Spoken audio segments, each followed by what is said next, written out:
میرے نبی پاک نے فرمایا 3 کام کرو تمہیں فائدہ ہوگا. حضرت عبدالرحمن ابن عوف فرماتے ہیں میں نے اس کا تجربہ کیا اس حدیث کا, اور آپ فرمایا کرتے تھے مجھے اللہ کی عزت کی قسم جو میرے نبی نے کہا حق اور سچی کہا ہے, حق اور سچ کا. حضور سید عالم صلی اللہ علیہ وسلم نے فرمایا صدقہ دینے سے مال کم نہیں ہوتا. صدقہ دینے سے مال جی کیا کرنے سے, یہ وعدہ ہے نبی پاک کا. صدقہ دینے سے پیسے, اچھا بتائے نا جی مجھے 1000 میں سے 500 دے دیا تو باقی کتنے رہ گئے؟ تو حضور فرما رہے ہیں کم نہیں ہوتے. 1000 دے دیا تو باقی کتنا بچا؟ نہیں بھائی, میرے محبوب فرماتے ہیں تو اللہ کے رستے میں 1 دے وہ تجھے 700 گنا کر کے واپس عطا فرمائے گا. نبی پاک نے فرمایا صدقہ دینے سے مال کم نہیں ہوتا, اور فرمایا معذرت کرنے سے عزت میں کمی نہیں آتی. معذرت کرنے سے عزت میں کمی, اللہ اکبر, معذرت کرنے سے عزت میں کمی. اور حد کر دی میرے حبیب نے, فرمایا تو رب کی رضا کے لیے عاجزی کر, تیرے نبی کا وعدہ ہے اللہ تجھے عزت عطا فرما دے گا. تو جھک جا اللہ کی رضا, عاجزی اختیار کر, سادگی اختیار کر, سادگی عاجزی کر, تجھے اللہ 2 باتیں اس میں ارشاد, ایک معذرت کر غلطی ہو جائے, اور دوسرا پہلے عاجزی کی بات سنیں. حضرت عمر بن عبدالعزیز بادشاہ تھے, سوئے ہوئے تھے, غلام بھی پاس آرام کر رہا تھا, مہمان بھی آئے تھے. غلام کی ڈیوٹی تھی ہر وقت حضرت کے پاس رہنا. اب سوئے ہوئے ہیں, دیر ہو گئی, غلام بیچارہ تھوڑا تھوڑا اونگ آتے آتے سو گیا. حضرت چراغ روشن تھا, کچھ لکھ رہے تھے, مہمان بیٹھا تھا, خادم سو گیا. اب چراغ نہ آہستہ آہستہ گل ہو گیا, بجھ گیا. حضرت اٹھے, بوڑھے آدمی تھے, چراغ صحیح کرنے. مہمان کہنے لگے حضور میں نہ کر دوں, میں نہ کر دوں. کہنے لگے نہیں تم مہمان ہو, مہمان سے خدمت نہیں لی جاتی.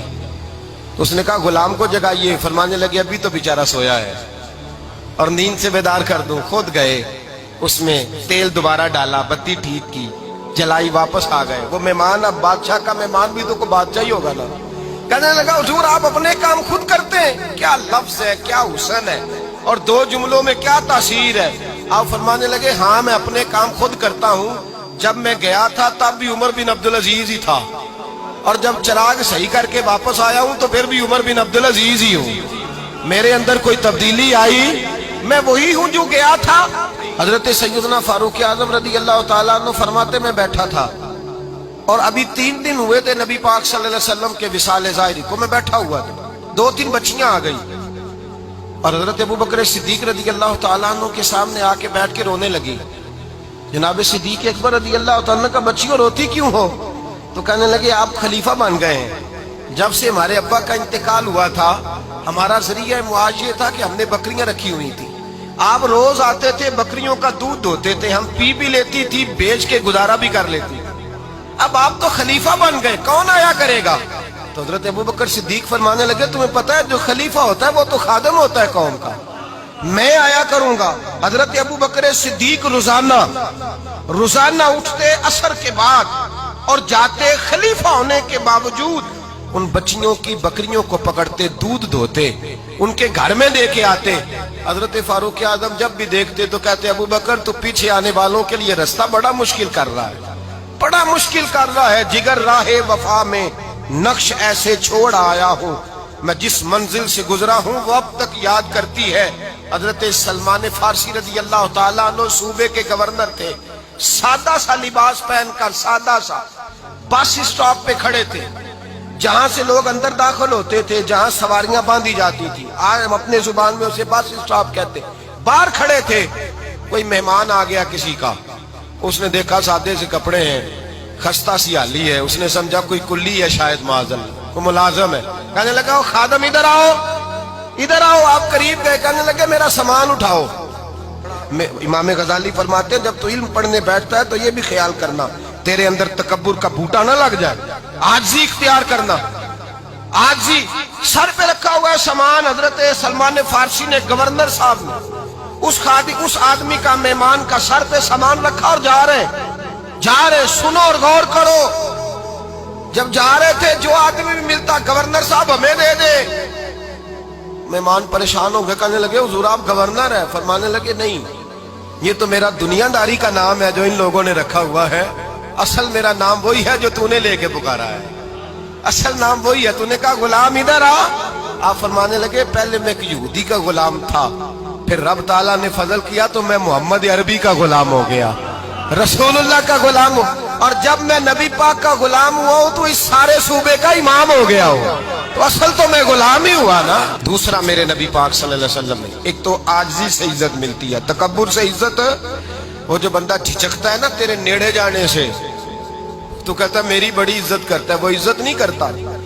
شیر کی عزت ہوتی ہے کہ خوف ہوتا ہے؟ بولے نا، تو نہیں نہ ڈر لگتا ہوتی کو۔ شیر کا کیا ہوتا ہے؟ خوف، اس کی عزت نہیں ہوتی۔ تو درندہ ہے، درندوں کی بھی کبھی عزت ہوتی ہے؟ تو جو آدمی ڈنڈے کے زور پر لٹکا کے ڈنڈا اور وہ لوگوں سے عزت کرا رہا، تو بھائی یہ تیری عزت نہیں ہے، تیرا خوف ہے۔ عزت عاجزی میں ہے، انکساری میں ہے۔ اور دوسرا میرے نبی پاک صلی اللہ علیہ وسلم نے فرمایا عزت معاف کرنے میں ہے۔ عزت کس چیز میں ہے؟ بدلہ لینے میں عزت، یہ حقائق ہے۔ عزت بدلہ لینے، جس نے ایک تھپڑ کے جواب میں 2 مارے وہ باعزت نہیں، بلکہ مسند امام احمد بن حنبل پڑھی، حضرت موسیٰ علیہ السلام کوہ طور پہ کھڑے، میرے رسول پاک علیہ السلام فرماتے ہیں جناب موسیٰ علیہ السلام نے اللہ کی بارگاہ میں عرض کیا، اے اللہ ساری دنیا کہتی ہے ہم عزت والے ہیں، ہم عزت والے، من اعز عبادک یا اللہ، اے اللہ تو بتا تیرے بندوں میں عزت والا کون ہے؟ تو حضرت موسیٰ کہتے ہیں رب کریم نے فرمایا اذا قادر غفارا، جس کے پاس بدلہ لینے کی طاقت ہو پھر بھی معاف کر دے وہ بڑی عزت والا ہوا کرتا ہے۔ جو اینٹ کے جواب میں پتھر مار سکتا ہو، جو گولی کے جواب کے اندر 15 گولیاں مار سکتا ہو، لیکن معاف کر دے وہ بڑی عزت والا ہے۔ عزت والا ہے جو معاف کرے۔ حضرت فخر جہاں دہلوی بہت بڑے درویش تھے، سلسلہ عالیہ چشتیہ کا بہت بڑا نام، اور اس صوفی کے آپ حالات پڑھیں تو رب کریم نے بڑا ہی نوازا ہوا تھا۔ دلی کی جامع مسجد کے خطیب، اور ان کی کرامت یہ تھی کہ جو آدمی آ کے سامنے کھڑا ہوتا تھا نا اسے بتانا نہیں پڑتا تھا کہ میرے دل میں کیا ہے، بتانا نہیں پڑتا تھا۔ سامنے آ کے کھڑا ہوتا تھا تو حضرت ہاتھ اٹھاتے تھے، کہتے تھے اللہ یہ بے اولاد ہے اسے اولاد عطا کر دے۔ دوسرا آ کے کھڑا ہوا، خوشی نہیں ہو رہی آپ کو؟ دوسرا آدمی کھڑا ہوا، دوسرا آدمی، اس نے آ کے کہا دعا کے لیے سامنے کھڑا ہوا تو حضرت کہنے لگے اے اللہ بیمار ہے، وہ کہتا میرے دل میں بات تھی مجھے بتانی نہیں پڑی، اتقوا فراست المؤمن فإنه ينظر بنور